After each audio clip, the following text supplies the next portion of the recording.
Well, hello there, beautiful rays of light. Thank you for joining me on the Hill Spot podcast. I am Nikki S. Salas, your host, spiritual guide, well-being educator, and all-around inspiration giver.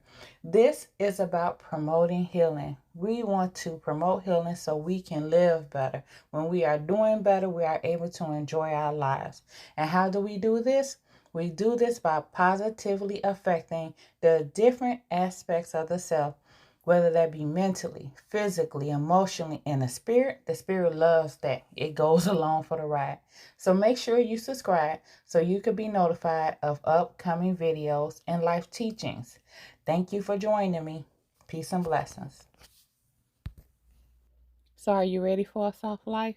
Well, what is a soft life?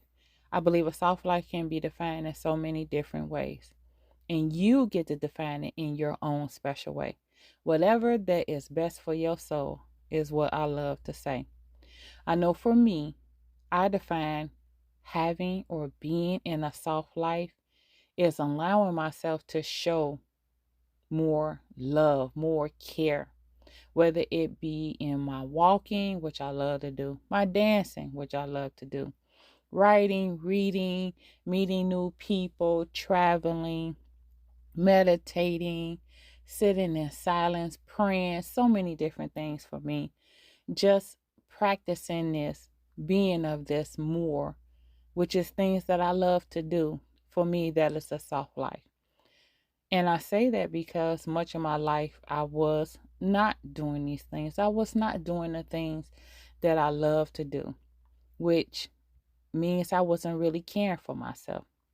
But don't cry for me, Argentina. That was a long time ago.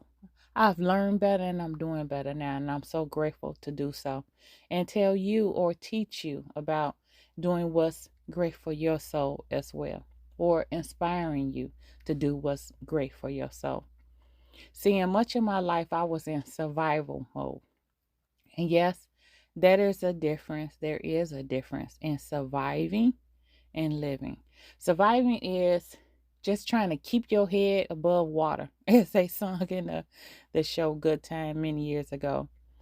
Living is floating, allowing yourself to just be. And like I said, for me, doing the things that I love to do is me being Nikki.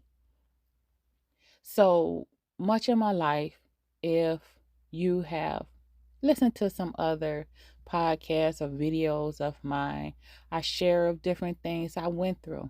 And again, it's no resentment, no hatred, no hard feelings of what I went through. They're just life lessons, and I see them as that now. But me going through what I've went through in my past has also allowed me to see that, hey, Nikki, life can be different now. You can be in living mode. And me being able to express myself and do the things I love is a soft life for me. I remember many moons ago where I went to a holistic store, and this is when I began my journey into holistic living. I was in the nursing program at the time, so I was going through a lot of stress. And I was in a relationship that was very stressful. And again, it's all life lessons now. I wish that person love and light. So when I went to this holistic store, this particular day, they had a person that specialized in blood. And what I mean by blood, whether you want to say the study of blood or hematology or so forth, but I'm talking about blood as far as she would take a drop of blood, put it on a slide, put it on the microscope, and she could tell you from this what was going on with your body from the blood. Which this is true. This was many years ago, but this is what I have found and I have learned, because the blood is the life source, right? And what is going on in our blood lets us know what's going on in our bodies, which means what will go on in our life or is going on in our life. So she did this.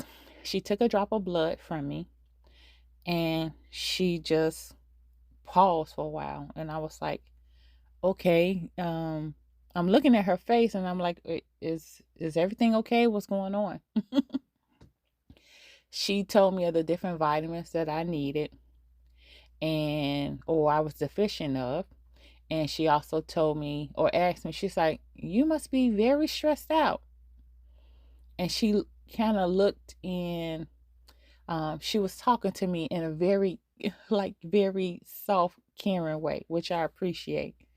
In other words, she really wanted to say, woo, you must be really going through something because your blood is saying that. From that, I learned. And like I said, I went on to study more of how the blood works in our body. This is what I learned, what was going on with me. Our blood, in the most simplest forms, like terms, like I said before, is the life source. And I was in such a stressful state, not just one stressful event, but consistent stress throughout the day, days, months, years, that my blood looked like it was shocked, like it was being electrocuted. She even showed me. And I laugh at this now, and I'm able to laugh at this now because I am so grateful for the lesson. I'm so grateful. I went to the store today day to learn not only about blood, but of myself, and started to learn more of what I needed to do for myself. And like I said, I realized that I had to get out of survival mode and to get into living mode. Fast forward into some years later, where I was finished with the nursing program, and that relationship that I was in with this particular person had ended as well. And I felt lighter. I felt a lot lighter, and I hope that that person felt lighter as well and was able to do what was best for their soul, because we just didn't fit. That's just what it was. No fault against that person. We both have and should be accountable for the wrongs of it, whether it was allowed or it was done. But if anything, take the life lessons from it, because that's what frees us, right? That's what heals trauma, is acceptance instead of resistance. So I started to learn or to feel and to be in that freedom of being lighter. Like I said, like floating. Just imagine yourself in water, whether you love to be in a swimming pool, a river, a lake, a ocean, and you're just floating. You feel free. You feel connected to everything. You feel like you are a drop in the vastness of everything, and you just allowing it to just make you feel better, allowing you to just be, not to think about nothing, not to force nothing, just allowing yourself to be. The more I would feel this, I wanted more of it, because again, much of my life was in survival mode. I had started working when I was 10 years old. Yes, I said 10 years old. It was not legal working.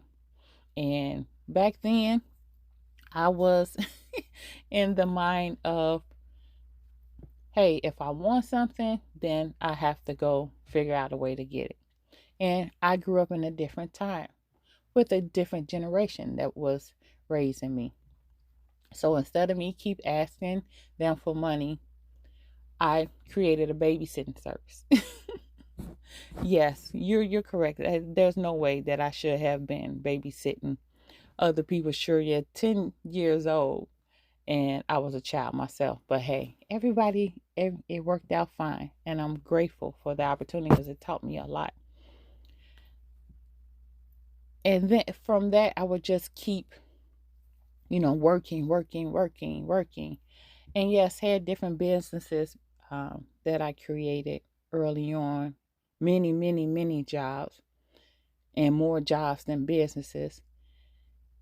But most of those jobs was because of survival.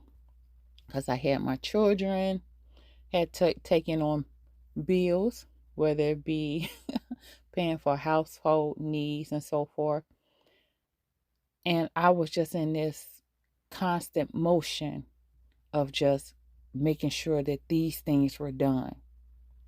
didn't really understand and know of fully caring for myself. Like I said, until later on in life. I want to say maybe 15 years, and I'm still in the process of it, right? We all in the process of learning more of ourselves. I had 3 children, 3 beautiful boys, 3 beautiful sons that I had to take care of by myself. Survival mode, survival mode. Went through a lot of different things in different places and different jobs. And I don't want to get too much into that because I don't want to make this a harsh podcast recording. And again, none of it is to be put down on anything or anybody. I've learned my lesson. I forgave people just like I hope that people have forgiven me. They were all life lessons. And a lot of them, or some of them, I should say, because who can really put their whole life in a book? Some of them are in my first book, Black Girl Gone Guru. But again, getting back to surviving, I was surviving much of my life. So when I got into this mode, or got a glimpse or a feeling of what it was to live, was when I was on the other side of it. And I wanted more of it, more of it. And I'm pretty sure if I was to do as that woman who studied blood many years ago had took a drop of my blood and put it under a microscope, I'm pretty sure if I was to do that again, it would show a difference in my blood. It's like my blood would have been like, yes, okay, she gets it now. She get it, y'all. She ain't trying to be stressed out all the time. And when I say all the time is that we're gonna have stress sometimes, right? But the type of stress we're having and how much of it plays a big part of what's going on in our bodies, all the way down to the blood. So what's going on in the blood is going on in the body, it's going on in the mind, and it manifests, it shows up in our lives. I am grateful to say that I am in a mode of floating, of living a soft life, where I am believing and knowing the importance of caring for myself. And the more that I care for myself and show love to myself, I am able to do so, inspire, and teach others. I wish this for you as well. Please, peace, peace, peace. Peace and blessing to you all. Until the next time, take care.